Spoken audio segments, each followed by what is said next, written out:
YouTube, and welcome back to my channel. I'm here with another video. Exclude me looking down because I do have some pointers that I want to touch on looking at my phone. This video is gonna be basically about things that nobody told me about pregnancy, things I wish people would have told me, and things that I wish I would have done more research on.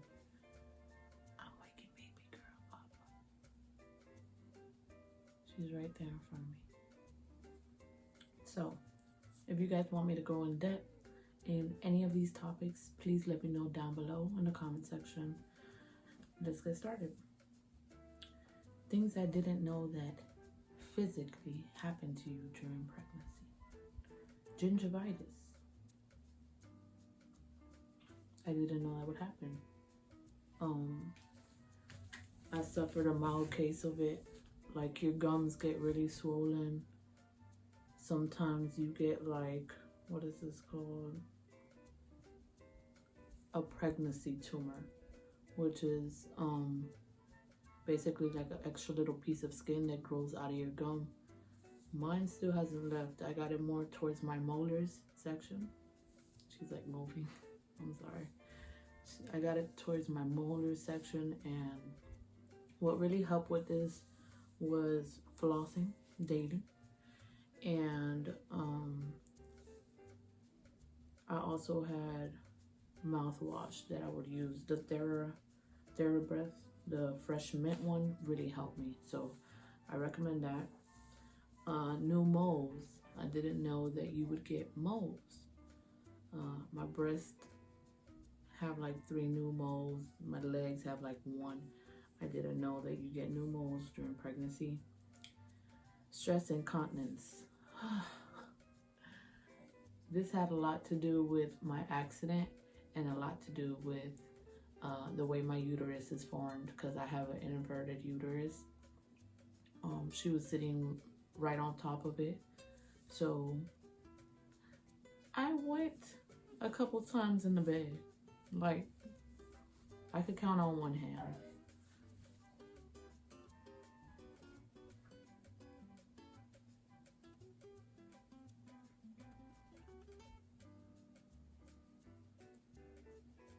She's just doing that. I'm probably gonna have to feed her. Okay, moving on. How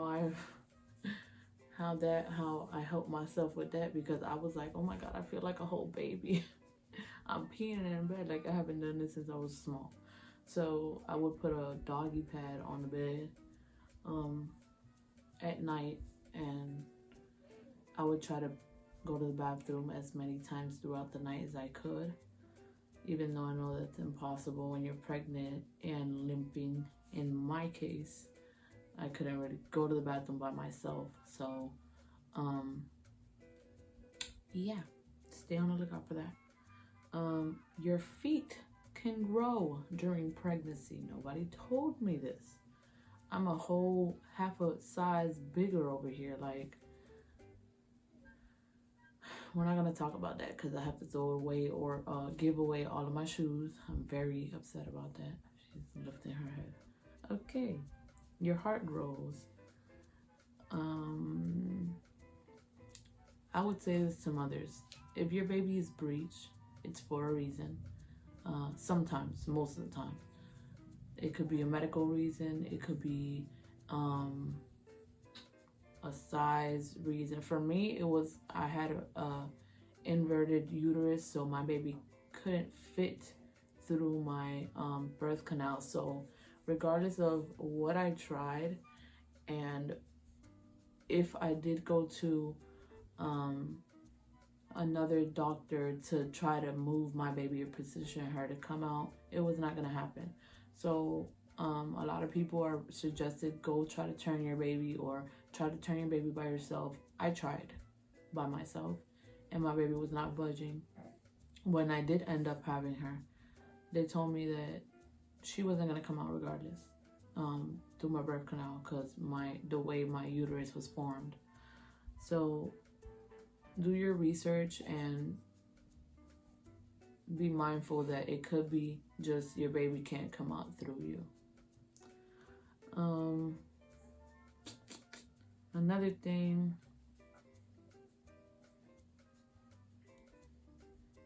watch your salt intake when it comes to pregnancy.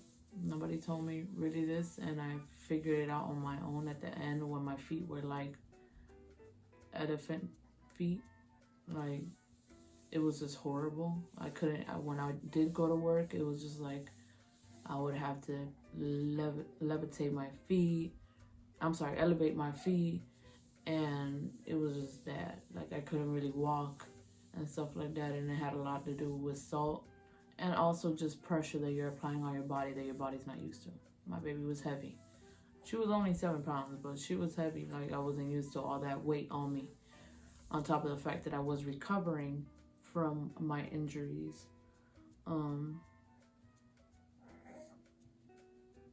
Another thing, make sure you guys do your research on things you want to know. Like, I did a research on everything. When I say everything, everything, except for what I was gonna get myself into. Like, I had stuck in my brain that I was gonna breastfeed. She's up, but she's not bothering me, so. I had stuck in my brain that I was gonna breastfeed and I was not gonna give my baby formula. And when I was gonna breastfeed, I was like, wait, what do I do? Because I did research on everything except for what I was, gonna get myself into. So that's something that I had to like do research on. YouTube videos, Google, everything. Like, I was going crazy. I was like, how did I not know milk duds, this and that? And it was so much. It was a lot and at one time. So if you're going to breastfeed or you're going to do anything that involves your body, do your research on it. Don't get stuck. Don't let it starstruck you. Don't let it scare you. Like, I know a lot of people are like, well, it hurts, so I'm just gonna stop. Like, try not to, because your baby's benefiting from you, and also you are. There's a lot of things that people don't know that breastfeeding benefits the body. She's so funny. Okay. Make a birth plan. This is something people never talk to me about, and I had to do my own research on. I made a birth plan, and I had like 19 copies for the hospital. So I went in and I was like, who do I gotta give this to? Oh, okay, come on, like, pay attention. Everything I wrote, listen, your birth is not gonna go as planned. Some do, most, and a lot don't. So I would recommend to try to stick to a birth plan. Put on there what you want done to your baby, what you don't want done. For the most part, they were very respectful of my birth plan. And they try to meet most of my needs. Medically, some of them couldn't be met. So I understood that. And yeah, your birth plan should be, is that a... Hello? Okay. That was a little fly. Well, hope I don't get my baby. Anyways, something that a lot of people didn't tell me, but YouTube did tell me. Make sure you ask for that belly binder. Please ask for that belly binder. When I'm saying either C-section or natural or whatever the case is for you to have your baby, the belly binder is life-saving. Like, you can get your own, but if your insurance pays for it, I would recommend that you just get it through your insurance. They're gonna try not to give it to you, so you gotta push for it. Let them know, like, look, I need this. I'm in a lot of pain, and I know that this is gonna help me. Your organs are shifting and pushing away when you have a child. You're growing, you're getting big. That belly binder is gonna help you snatch everything back together. Get everything familiar to how it used to be, because your body's never gonna be how it used to be, but of course that helps it. Honestly, when I would take off my belly binder, I was just like relieved, and then in a little bit I'll be in pain again. So I would try to keep it on throughout the day. I didn't have it on all day long either, because of course I was in pain already for having a C-section. So that belly binder did help me. You know, I was on the first day doing everything by myself, bending over, doing all type of crazy stuff. But that's just my pain tolerance. Um, and that's it for that. I do have some breastfeeding tips that I want to leave down below. If you guys want a longer video on any of these, please let me know. Another thing people didn't tell me about pregnancy or after pregnancy is be careful with your baby and your hair and their toes and their fingers. It's so important to be careful with your hair, especially if you have long hair. She's looking at me. Hey, mommy. Looking at you, mommy. Be mindful that hair is hard to see, especially at night if you're taking care of your baby and stuff.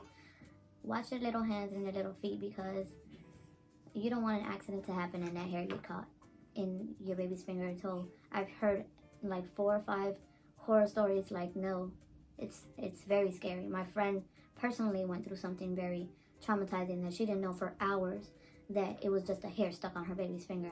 He was crying his head off, and by the time she did look at it, excuse my baby, she's about to go into a talking motor mouth.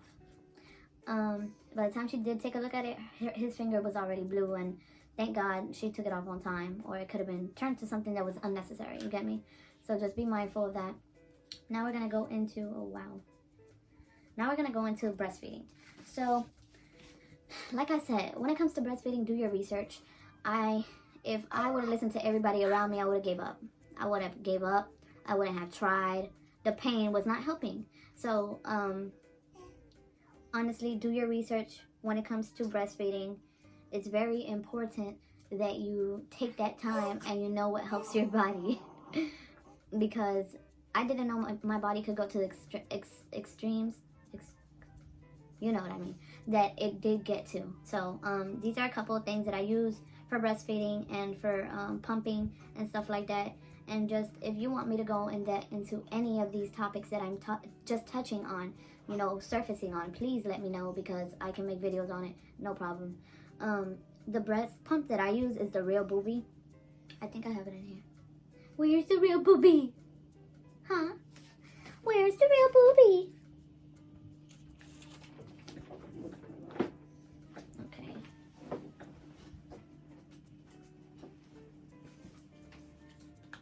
Oops. So here it goes. The Real Booby. Amazing. It has settings on it. It has the heart pump, which is basically mimicking the baby's sucking. Then you press the M on the side, and it has the actual pump, which is what I use. Then it has another mimicking of child. So I use the one that has the little milk and the little blood on it. I guess it's a blood, I don't know, whatever, water, milk, whatever it has right there. That's the one I use, the second setting, and I use it on 4.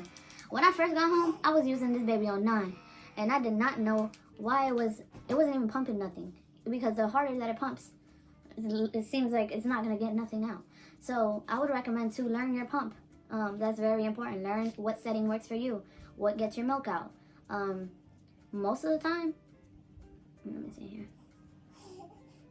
Most of the time, I'm going to get to that.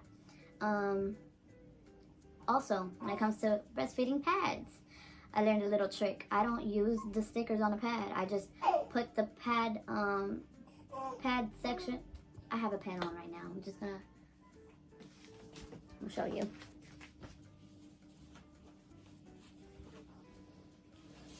Yep, I just took the one that I had on my titty out. So I just use this section. I don't use the stickers. The stickers is gonna make it stay in place, kind of, sort of. But for what? Your boobs move and shift. So I found it easier just putting this part on my nipple, and it would move wherever it needed to, depending on where my nipple moves. She's so funny. I would pump. Another tip is I pump while I nurse. Not all of the time, but most of the times I do. Especially now that what happened? That I've been going back to work. I do pump in the morning time so she can have a fresh bottle in the morning. Tips on dealing with clogged ducts. Listen, this was about to have me give up on everything. Like, where's the receipt to the baby? honestly, it feels like somebody's jabbing at your chest, and that's not a very good feeling. So I would recommend, before it even gets to that, de-escalate the situation. Something I would do when I had clogged milk ducts is I would bathe and I would massage the breast really well. Then I would come out the shower. I would put on a heating pad on top of the fact that I just had a warm shower. Let me put her pacifier on. Here. And then I would pump. So having no milk kind of avoids the milk duds, because milk duds are basically milk that's not getting to the nipple. Basically accumulated milk on the top of your breast. So I would massage wherever I felt I have a lump or something and get that milk out. That's the best way. And if worse did get to worse, I use my haka. I would put some warm water in it, and then I would put some either Epsom salt, or I would put Himalayan salt in it. I would shake it. Make sure you have the warm water and just let it do its job. It's a very messy, very messy process. So I would do this over a sink. Yeah, girl. Yeah. So I would definitely do this. Bless you. Bless you. Do this over a sink. Bless you.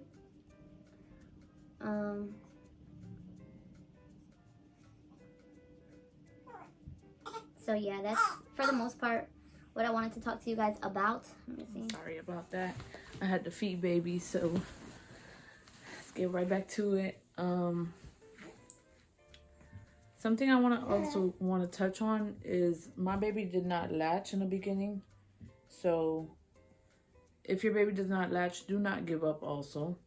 If you guys need me to go in depth on how I got my baby to latch, listen, we were at the hospital. I had like 3 or 4 nurses in my room, and she was just not having it. Like, she does what she wants. She's very much grown. Yes, I'm talking about you. So if you need me to go a little in depth on that, let me know. I have so many tips and tricks on how to get your baby to latch. Here.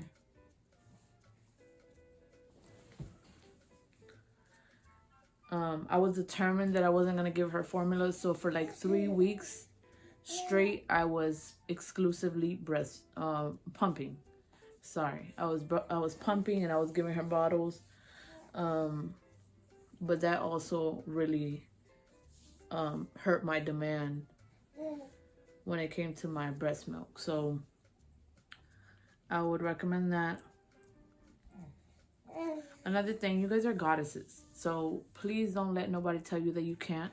You can. If, like I said, if I went with what people would have told me, I wouldn't be where I am right now. And I'm so proud I have a healthy 3-month-old fat girl.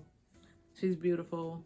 I appreciate the support that I did have through breastfeeding. My mom, even not knowing, you know, a lot of people are going to tell you, oh, they're not full. Oh, they're not getting enough, whatever it is. A lot of people that don't breastfeed feel like they know the most about breastfeeding. Talk to me. Let me take that passy out. Talk to me. Feel like they know the most about breastfeeding. Don't let nobody tell you what your body's capable of.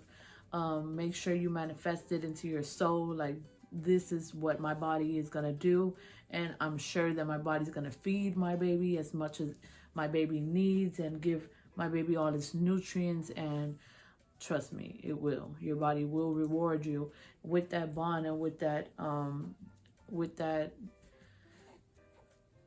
experience, because it's beneficial, like I said, not only for you but for baby.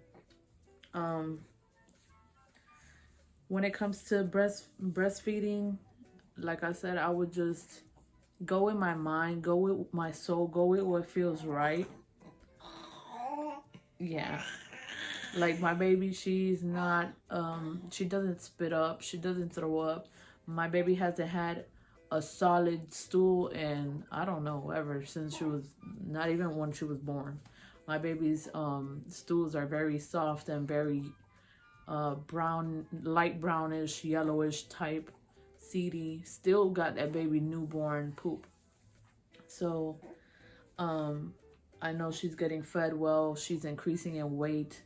Her skin is beautiful. She does not have, thank God, not even a bump on her skin. And I use my breast milk for everything. Baths, I use it for when she had a little bit of cradle cap. I make sure that my baby showers in her, you know, in her milk, because it's very beneficial also for the skin. I make breast soap, so if you guys need some, just let me know. Also, your bodies are extraordinary, ladies. Don't like I said, don't let nobody tell you what you can and you can't do. You are a beautiful cow, okay? You are feeding a child. You are doing something that people pay for others to do for them. So please take this time and experience and enjoy it. Just enjoy it. You know, this is something that a lot of people are not able to experience. I appreciate you guys so much for watching. If there's anything that I touched on and you need me to go more in depth on, like I said before, please let me know in the comment section below. This are my little feet. Please let me know if anything. If you guys need anything from me, if you guys want some different content, let me know. I will be making a update on my nursery, because I did change a few things and got her a few things. Like I said, I didn't want to splurge until baby girl got here and I was sure of what she needed and what she wanted and what fit her. So I'm definitely working on my little update video. You guys stay tuned for that. Please share, like, and subscribe. Make sure you hit that little bell so you guys get notified whenever I do post something. I appreciate you guys so much. And I hope you guys come back for every video I make. Bye. You ready to go outside?